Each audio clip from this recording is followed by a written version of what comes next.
এখন থেকে ৫৪ বছর আগে বাবা হাফিজ আল আসাদ সিরিয়ার ক্ষমতা দখল করে যে রাজবংশ গড়ে তুলেছিলেন, ছেলে বাশার আল আসাদের হাতে সেই উত্তরাধিকার ক্ষয়প্রাপ্ত হয়েছে।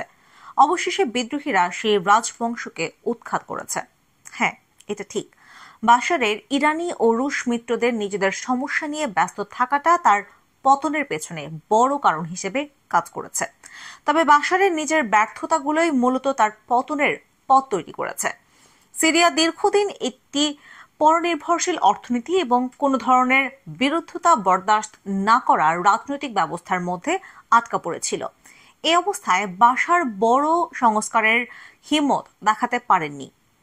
আদতে বাশার কখনোই সিরিয়ার নেতৃত্ব দেওয়ার জন্য প্রস্তুত ছিলেন না। বাশারের বাবা হাফিজ আল আসাদ বড় ছেলে বাসেলকে তার উত্তরসূরি ঠিক করেছিলেন, কিন্তু ১৯৯৪ সালে বাসেলের অকাল মৃত্যু হয়। ওই সময় বাশার লন্ডনে চোখের ডাক্তারি পড়ছিলেন। বড় ভাইয়ের আকস্মিক মৃত্যুর পর তাকে পড়াশোনা ফেলে রেখে দেশে ফিরতে হয়েছিল। সম্প্রতি বিদ্রোহীরা আক্রমণ শুরু করলে এসব অসন্তুষ্ট শ্রেণী বাশারের শাসনকে সমর্থন করেনি। ২০০০ সালে হাফিজের মৃত্যু হয়। তিনি বাশারকে একটি শক্তিশালী এবং স্থিতিশীল রাষ্ট্রের দায়িত্ব দিয়ে যান। সিরিয়া তখন কোনো একঘরে রাষ্ট্র ছিল না। সিরিয়া তখন আর আগের মতো যুক্তরাষ্ট্রের সঙ্গে সংঘর্ষে জড়িয়ে গুলি করে যুক্তরাষ্ট্রের যুদ্ধবিমান নামানোর মতো কাজ করত না। ১৯৯১ সালে ইরাক কুয়েতে হামলা চালানোর পর বাশারের বাবা হাফিজ কুয়েত থেকে ইরাককে উৎখাত করার জন্য সেখানে সেনা পাঠানোর প্রতিশ্রুতি দিয়েছিলেন। এর সুবাদে তিনি শান্তি প্রতিষ্ঠার প্রচেষ্টায় একজন অংশীদার হয়ে উঠেছিলেন এবং মার্কিন প্রেসিডেন্ট বিল ক্লিন্টনের সঙ্গে ঘনিষ্ঠ সম্পর্ক গড়ে তুলেছিলেন। হাফিজ পশ্চিমা সংস্কৃতির সঙ্গে পরিচিত ছিলেন না, কিন্তু বাশার দীর্ঘদিন পশ্চিমে কাটানোর কারণে পশ্চিমা সংস্কৃতিকে আত্মস্থ করেছিলেন। এ কারণে অনেকে মনে করেছিলেন তিনি ক্ষমতা নেয়ার পর সিরিয়ার শাসক দল বাথ পার্টিকে সংস্কার করে পশ্চিমা ধারায় আরো উদারপন্থী করতে পারবেন। শুরুতে বাশার সংস্কারমূলক কাজ শুরু করেছিলেন, কিন্তু রাজনৈতিক বন্দীদের মুক্তি দিয়েছিলেন এবং বুদ্ধিজীবীদের তুলনামূলকভাবে মুক্ত আলোচনা চালানোর সুযোগ দিয়েছিলেন। কিন্তু হঠাৎ বাশার সেই পথ থেকে সরে আসেন। তিনি ভিন্নমত দমন করতে শুরু করেন এবং দুর্নীতিকে প্রশ্রয় দিতে শুরু করেন। জনগণের অসন্তোষকে সামাল দেওয়ার জন্য বাশার বিদেশি ষড়যন্ত্র তত্ত্ব প্রচার করতে থাকেন। এছাড়া তিনি বিদেশি জিহাদিদের সিরিয়ায় ঢুকতে দেন, যাতে তারা ইরাকে যুক্তরাষ্ট্রের বিরুদ্ধে লড়াই করতে পারে। ২০১১ সালে আরব বসন্ত শুরু হলে ধারণা করা হয়েছিল এর ঢেউ সিরিয়ায়ও পৌঁছাবে, কিন্তু বাশার আল আসাদ মানুষের অসন্তোষ উপেক্ষা করে দাবি করে বলেছিলেন সিরিয়া স্থিতিশীল এবং তিনি জনগণের বিশ্বাসের সঙ্গে যুক্ত। কিন্তু গ্রামীণ জনগণের বিদ্রোহী আন্দোলন শুরু হলে তিনি শহুরে অভিজাত ও শ্রমজীবী শ্রেণীর উপর ভরসা করেন।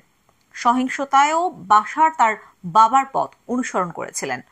যখন লেবাননের প্রধানমন্ত্রী রফিক হারিরি তার নির্দেশ মানতে অস্বীকার করেন, বাশার তখন তাকে লেবানন ভেঙে দেব বলে হুমকি দিয়েছিলেন। পরে তিনি হিজবুল্লাহর সঙ্গে মিলে হারিরিকে হত্যার পরিকল্পনা করেন। বাশার এমন এক বাদ শাসন ব্যবস্থার সঙ্গে যুক্ত ছিলেন যা তার বাবা সংখ্যাগুরু আরব সুন্নিদের কঠোর হাতে শাসন করার জন্য সংখ্যালঘু সম্প্রদায়গুলোকে একত্র করে তৈরি করেছিলেন। আরব সুন্নিরা সিরিয়ার জনসংখ্যার প্রায় ৭৪%। এর মধ্যেও বাথ পার্টি দীর্ঘদিন ধরে শহুরে অভিজাতদের বৈষম্যের শিকার হওয়া প্রাদেশিক সুন্নিদেরও সমর্থন পেয়েছিল। তবে যে কোনো ধরনের সংস্কার আসাদের আলাউই সম্প্রদায়ের প্রাধান্যকে বিপন্ন করতে পারত। পশ্চিমা দেশগুলোর মধ্যে যারা বাশার আল আসাদের সবচেয়ে ঘনিষ্ঠ মিত্র ছিল, তারাও ২০০৬ সাল নাগাদ তার দিক থেকে মুখ ফিরিয়ে নেয়। ফ্রান্সের প্রেসিডেন্ট জ্যাক শিরাক বাশারের বাবা হাফিজ আল আসাদের বন্ধু ছিলেন। সেই শিরাকও বলেছিলেন বাশারকে তিনি নিরাপত্তা ও শান্তির জন্য উপযুক্ত মনে করেন না।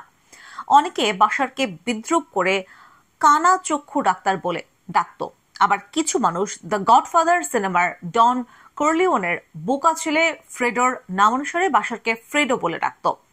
পরে আন্দোলন দমাতে ব্যর্থ হয়ে বাশার রাশিয়ার বিমান হামলা ও ইরান সমর্থিত মিলিশিয়াদের সাহায্য নেন। কয়েক বছরের লড়াইয়ের পর তিনি দেশের গুরুত্বপূর্ণ অংশ আবার নিয়ন্ত্রণে আনেন। তবে রাজনৈতিক সংস্কার করতে না পারায় বাশারের সমর্থকেরা অর্থনৈতিক পরিবর্তনের দাবি করে বসে, কিন্তু তার শাসন দুর্নীতি ও ঘুষের ওপর নির্ভরশীল ছিল বলে অর্থনৈতিক উন্নতি সম্ভব হয়নি। এক পর্যায়ে সিরিয়ার অর্থনীতি সংকুচিত হয়ে যায়। একদিকে বৈধ ব্যবসা ধসে পড়ে, আর অন্যদিকে গুন্ডা পান্ডারা মাদকের চোরাচালান করে বৈধ বাণিজ্যের চেয়ে দ্বিগুণ আয় করতে থাকে। শেষে দেখা যায় 70% পরিবার তাদের মৌলিক চাহিদা পূরণ করতে পারছে না। এমনকি ধনী ব্যবসায়ীরাও সরকারের রোষানলে পড়ে গেছে। সম্প্রতি বিদ্রোহীরা আক্রমণ শুরু করলে এসব অসন্তুষ্ট শ্রেণী বাশারের শাসনকে সমর্থন করেনি।